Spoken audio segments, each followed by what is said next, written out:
off my plane.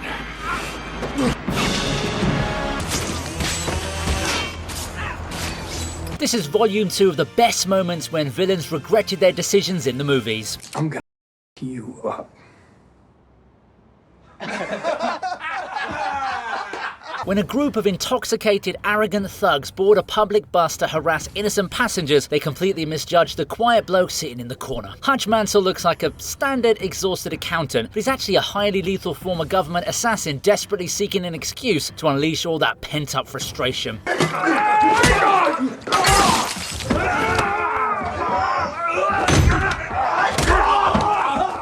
He waits for the right time to strike, but gives the losers a fair warning before absolutely dismantling them in a beautifully choreographed, incredibly brutal way. The thugs quickly realise their massive error as Hutch absorbs their heavy punches and relentlessly beats them into a bloody pulp.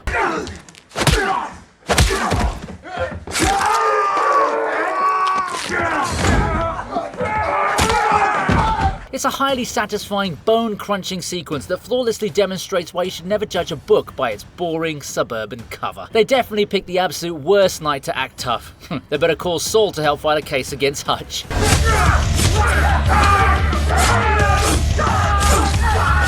You gentlemen are certainly welcome to all of it. Well, I know that. Believe me. I do know that. Shut up! Tom Stall appears to be the most gentle, mild-mannered diner owner in his small, quiet town. So when two ruthless, dangerous dudes enter his establishment looking for trouble and threaten his staff, they expect an incredibly easy robbery. Instead, they unknowingly trigger the lethal instincts of Joey Cusack, Tom's deeply buried mobster alter ego. In a matter of seconds, Tom springs into action, takes the criminals by surprise, and takes care of them with terrifying, highly efficient precision.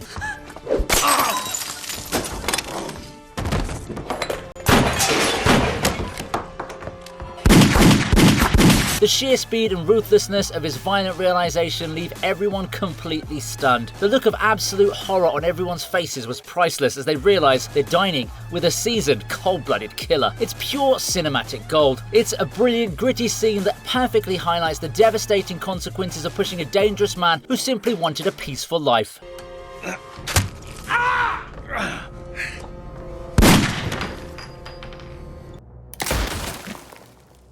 See? You're getting all emotional. Never do that. Fisk is an incredibly arrogant, technologically enhanced mercenary who believes he's absolutely invincible. He severely underestimates Gray, a man he previously left paralyzed, not realizing Gray now hosts an incredibly advanced, highly lethal artificial intelligence called STEM. He's predicting my every move. I am unable to effectively hit him.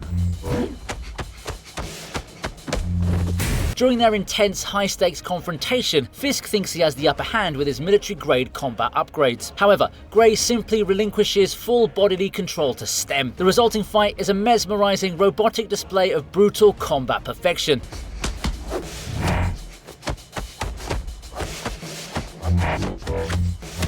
STEM calculates every single variable, dodging Fisk's heavy attacks with inhuman speed and countering with devastating surgical strikes. Fisk's smug confidence rapidly dissolves into sheer panic as he's violently outmaneuvered and ultimately destroyed. It's a fantastic cyberpunk revenge moment that proves cutting-edge arrogance is utterly useless against superior, ruthless machine logic.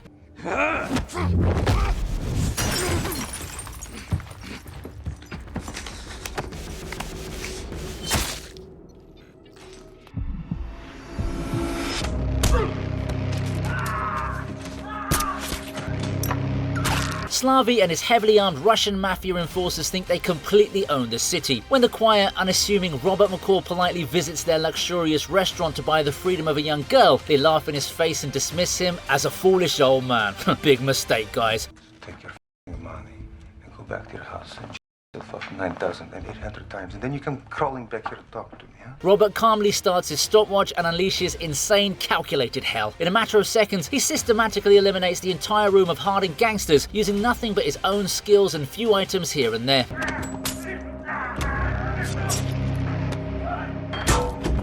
The terrifying look of sheer regret on Slavi's face as Robert calmly delivers his final fatal strike is incredibly satisfying. It's a masterclass in tactical destruction that perfectly cement Robert McCall as a truly unstoppable, highly observant cinematic vigilante. Denzel Washington sure knows how to sell such characters too.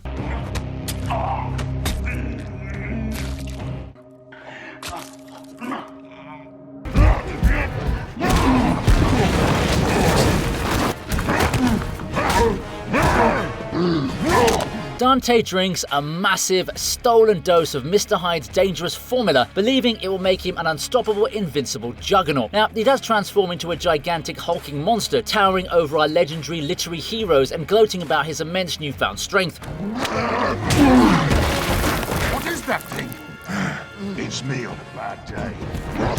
However, his massive ego and sheer physical bulk become his ultimate fatal downfall. During the chaotic escape from the collapsing underground fortress, the heroes quickly navigate the narrow corridors. Dante, unfortunately, is simply too massive to fit through the tight escape routes.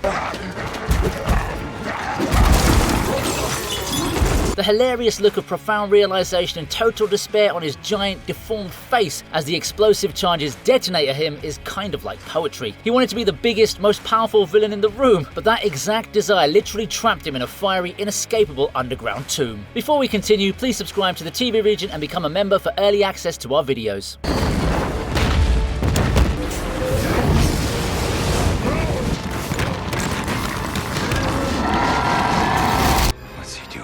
Ambassador Spock, you are on a collision course. Fire everything! Nero is a deeply vengeful, time-traveling Rumelan warlord who's already destroyed the entire planet Vulcan and killed billions of innocent people. He sits aboard his massive, heavily armed mining vessel, completely confident that the Federation can't possibly stop him from destroying Earth next. However, he severely underestimates the profound anger of a highly logical Vulcan.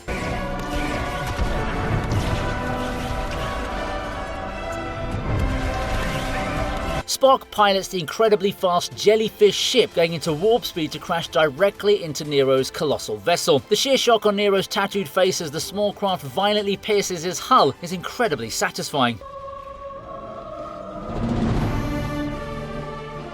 Spock uses the red matter to create a devastating artificial black hole, completely tearing the hostile ship apart from the inside out. It's a spectacular, visually stunning payback moment, proving that suppressing emotions makes the retaliation so much deadlier.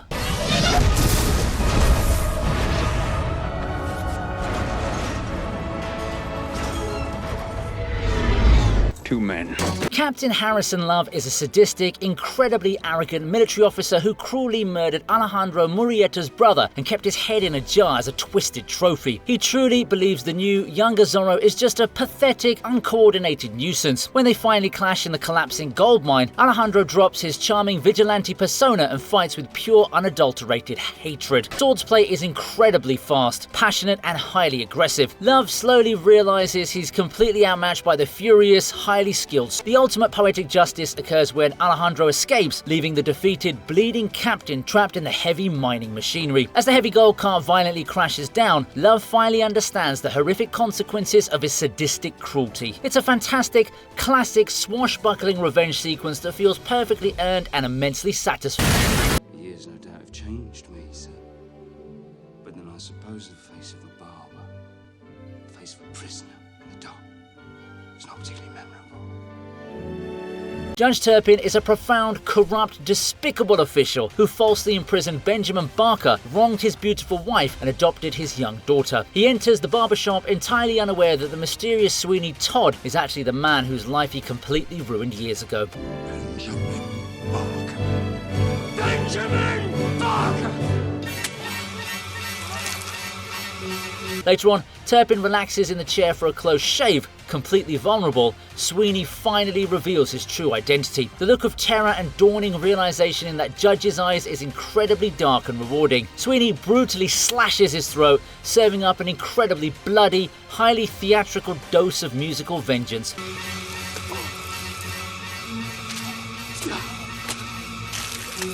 After years of simmering rage and sharpening his silver razors, Todd finally executes the corrupt monster. It's a visually striking, macabre cinematic moment that delivers the ultimate gruesome payback for a lifetime of stolen happiness.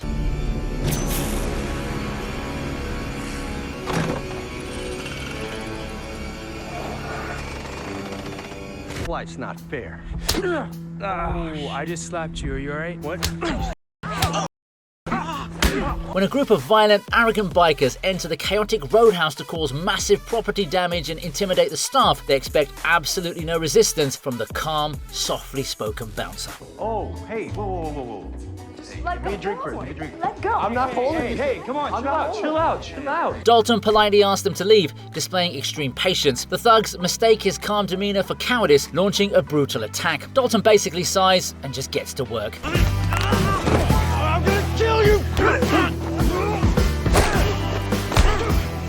He systematically cooks the entire gang with terrifying, highly efficient strikes, breaking bones and delivering heavy concussions. The thugs quickly realize their massive mistake as they're violently tossed across the bar. The funniest part is Dalton actually driving them to the hospital afterwards, showing total dominance. It perfectly proves that the quietest bloke in the room is usually the absolute last person you should ever try to punch. He's probably got a concussion, and then he's got knee damage, possibly a dislocation.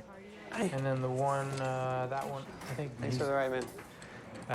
Is that one in front of yours? No, I just broke his arm.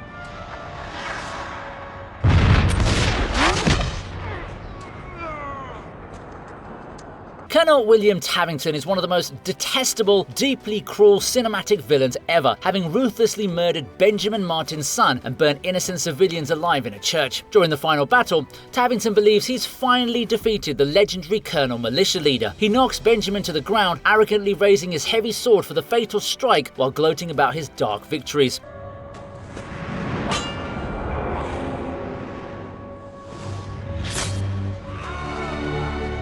However, Benjamin quickly ducks, grabs a fallen musket equipped with a sharp bayonet, and fiercely drives it straight through the evil officer's chest. Tavington's smug, aristocratic expression instantly turns into sheer agonizing shock as he realizes his sadistic reign of terror is over. It's an incredibly emotional, historically flavored payback moment that leaves the audience cheering as the brutal tyrant finally meets the extremely violent end. You're not the better man.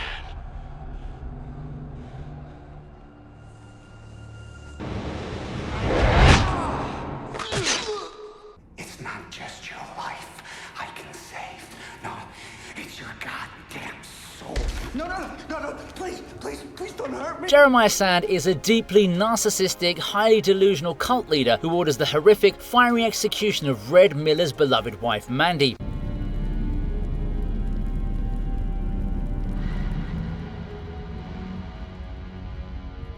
He truly believes he's a powerful, untouchable god who commands absolute devotion. He severely underestimates the hallucinogenic, blood-soaked fury of a grieving lumberjack. Red completely loses his mind, forging his own massive battle axe and hunting down the entire cult. When Red finally corners Jeremiah, the cowardly leader completely breaks down, begging for his life and offering anything to survive. I'll blow you, man. I'll suck your Is that what you want? Please? Yeah, literally anything. Bro was doing Homelander's death scene before it actually happened. Red simply stares at him with unblinking hatred and ends it all. It's a completely surreal, neon-drenched execution that strips the arrogant cult leader of all of his false power, leaving him as a pathetic, dying man in a deeply satisfying conclusion. I'm your god now.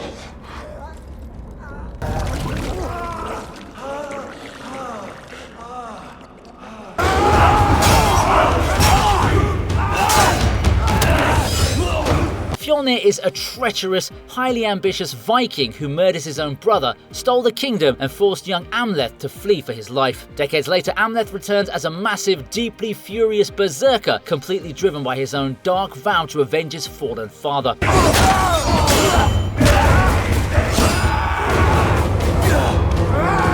The final confrontation takes place at the fiery, apocalyptic gates of hell, perfectly mirroring their intense, lifelong hatred. Fjolnir thinks he can defeat his nephew in a brutal, naked sword fight surrounded by flowing magma. However, Almeth fights with the intensity of a mythical demon, absorbing massive damage just to land the fatal, decapitating strike.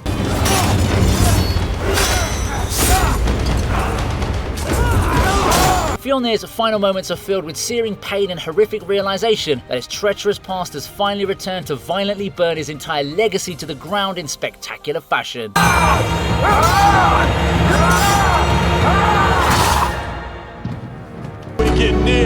my daughter. Buckle up.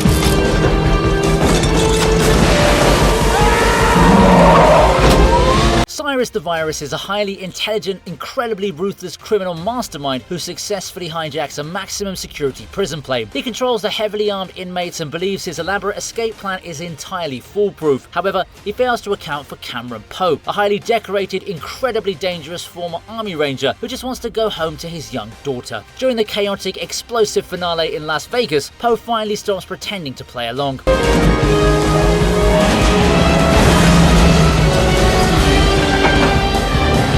He battles Cyrus and Swamp Thing Jones aboard a speeding fire engine. Cyrus quickly realizes his genius intellect is absolutely useless against a furious, highly trained soldier fighting for his family.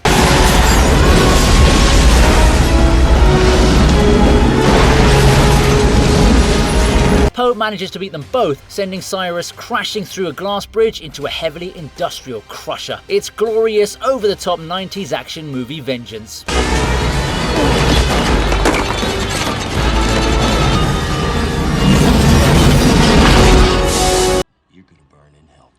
After you.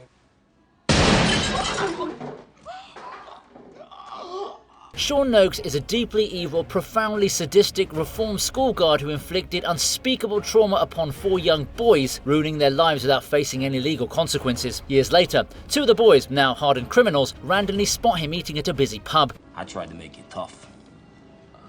I tried to make you hard. Oh, I had you all wrong then, Noakes. All this time I thought you just liked and beating up little boys. Noakes arrogantly believes his dark, horrific past is entirely buried and forgotten. The boys approach his table, calmly reminding him of the horrific abuse before pulling their weapons. Noakes' smug, ignorant expression immediately morphs into sheer, unadulterated terror as he finally realizes his monstrous actions have caught up with him. Did that hurt, Noakes?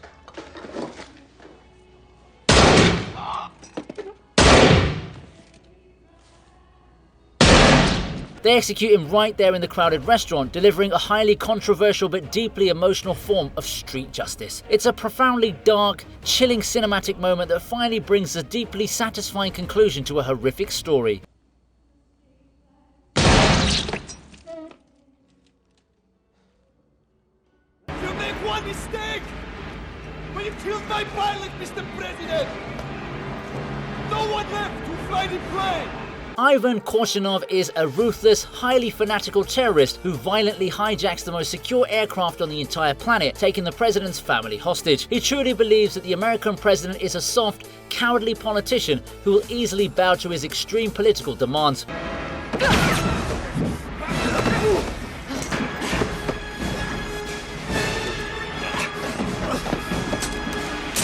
He forgets that President James Marshall is a highly decorated veteran. During the incredibly tense final struggle on the open loading ramp on the massive plane, the president wraps a parachute cord firmly around the terrorist's neck, violently pulling the cord while delivering one of the most iconic, unforgettable lines of the 90s. Korshunov's horrifying scream as he's violently ripped out into an open sky is pure, unadulterated, patriotic perfection. Get off my plane.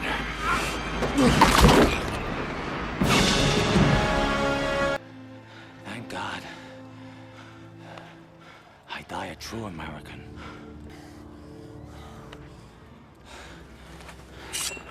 Bill the Butcher is a terrifying, highly charismatic gang leader. I'm not talking about the boys. He violently murdered Priest Vallon and ruled the gritty streets of New York with an iron fist. Years later, Priest's son, Amsterdam, returns to seek his bloody vengeance. Bill eventually discovers the boy's true identity, but arrogantly spares his life, believing he's completely untouchable. During the massive, chaotic draft riots, they finally clash in the smoke-filled streets. Bill is severely wounded by shrapnel, disoriented as his entire violent empire crumbles around him. Amsterdam seizes the moment, driving a blade straight into the Butcher's chest.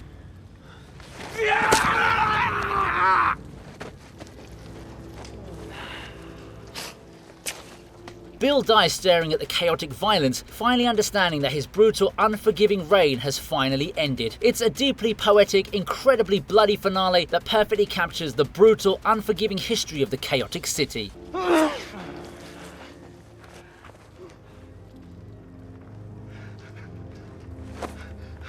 It does absolutely nothing to blunt the pain. And you're about to experience more of that than you could ever imagine. Regent. Clarence Darby is an incredibly vile, remorseless murderer who brutally killed Clyde Shelton's beloved family and somehow manipulated the corrupt legal system to receive a completely unjust, incredibly light sentence. Darby foolishly believes he's completely beaten the system and gotten away with murder. Years later, he's lured into a trap by Clyde, who paralyzes him with a specialized toxin.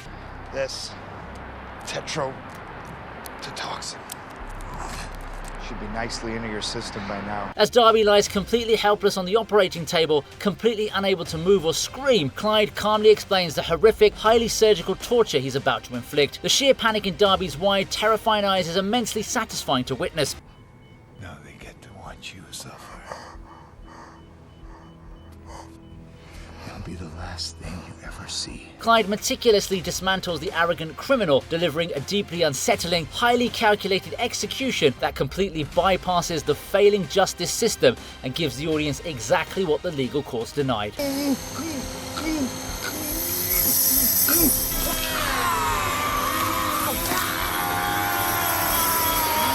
the hell's going on? You were right not to trust me.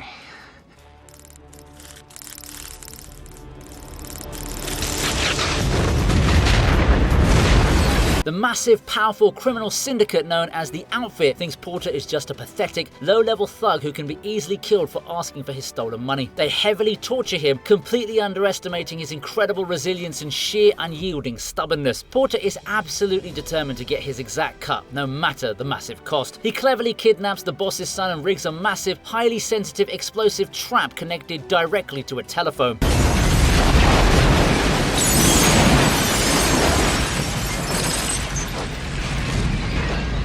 When the arrogant syndicate boss confidently enters the apartment to execute him, they carelessly trigger the ringing phone. The look of sudden, profound realization on their faces right before the entire room violently erupts in a massive fireball is incredibly rewarding. Porter perfectly outsmarts the entire corrupt organization, proving that true grit completely overpowers arrogant corporate criminal syndicates every time. Help me. Get out. Every night, you have families killed. And yet, here you dine. Tonight should be no different. Fausto Alarcon is a powerful, ruthless cartel boss who ordered the horrific murder of Alejandro's beloved wife and daughter. He sits comfortably at his luxurious dinner table with his family, believing his massive wealth and heavily armed guards make him utterly untouchable. Alejandro silently infiltrates the heavily guarded compound like a ghost, appearing right at the dinner table.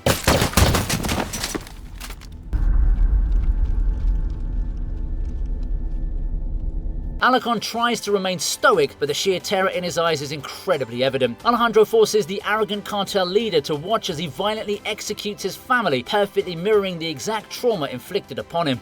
Ahora vas a conocer a Dios.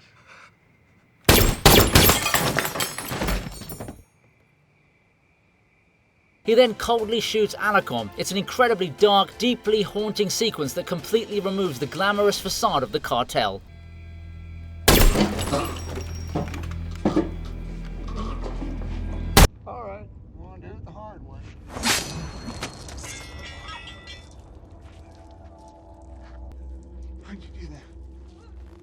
You just cut my hand off! A group of desperate hijackers set an elaborate trap intending to rob and kill a seemingly defenseless traveler. They surround the visually impaired Eli, mocking his calm demeanor and demanding his belongings.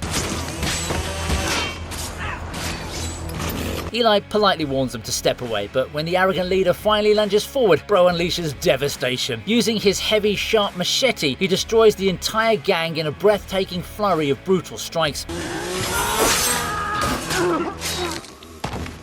The hijackers are violently chopped down before they can even process what's happened, but they did bring it onto them themselves. It's a remarkably swift, beautifully violent demonstration of total dominance, if you ask me.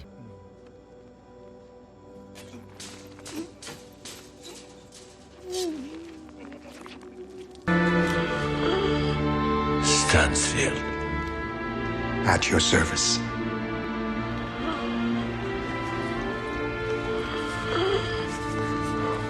Norman Stansfield is a profoundly corrupt DEA agent who ruthlessly murders innocent people and terrorizes a young girl named Matilda. During the highly destructive police raid on the apartment building, Stansfield believes he's finally cornered and defeated the legendary hitman Leon. He sneaks up behind the heavily wounded assassin and cowardly shoots him in the back. As Stansfield arrogantly leans over his dying victim, gloating about his victory, Leon weakly hands him a small metal pin, stating it as a gift from Matilda.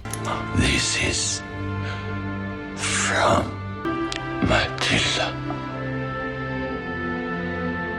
Stansfield slowly opens Leon's tactical vest, discovering a massive cluster of active grenades. His final pose perfectly captures his regret right before the entire hallway violently detonates, delivering incredibly explosive, highly satisfying justice.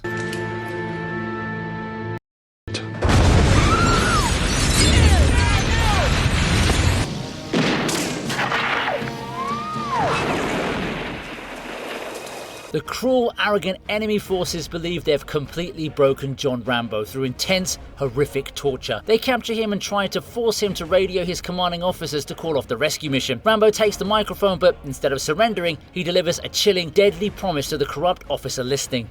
He later unleashes absolute chaos.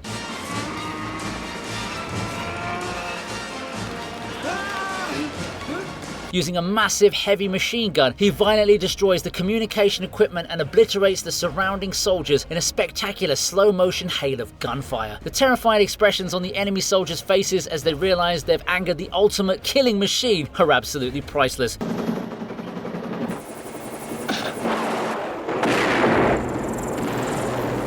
It's pure, high-octane 80s action perfection, demonstrating exactly why you should never ever push a legendary combat veteran too far.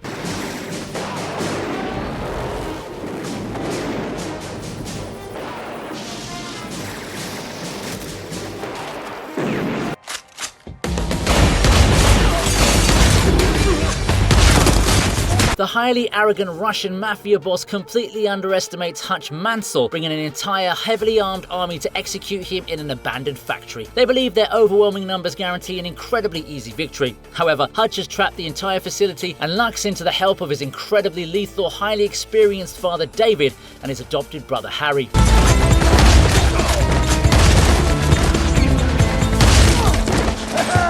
The resulting shootout is an absolute masterpiece of chaotic, highly explosive violence. The Russian gangsters are violently blown up by hidden mines, sniped through solid walls and blasted away by heavy shotguns.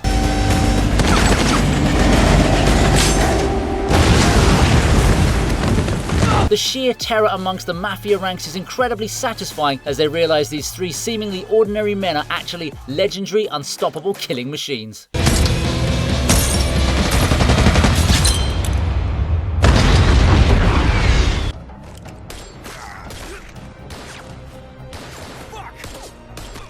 A highly violent organ trafficking syndicate kidnaps a young girl, believing the quiet, unassuming pawn shop keeper who watches her is completely harmless. However, Jia Daisik is actually an incredibly dangerous, highly trained former Black Ops agent. When he finally tracks the syndicate to their hidden operating room, he demands the girl's safe return. The arrogant thugs simply laugh and draw their weapons. Daisik enters God mode, executing one of the most incredibly brutal, highly realistic knife fights in cinematic history.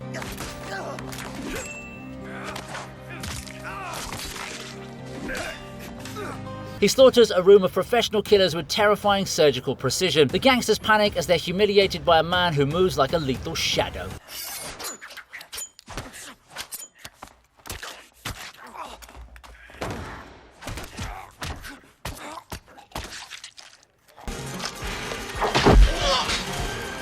Come sta? These mercenaries make the worst mistake imaginable. They kidnap John Matrix's young daughter to force him to commit a political assassination. Instead of complying, Matrix gears up with a small army's worth of heavy weaponry and launches a massive one-man frontal assault on their highly fortified island compound.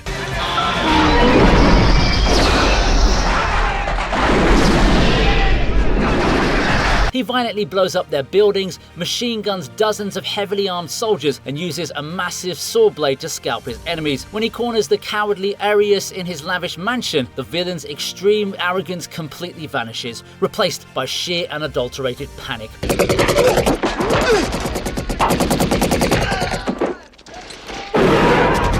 Matrix engages in a brief fight before blasting Arius through a heavy glass window to his violent death. It's a satisfying 80s action movie payload.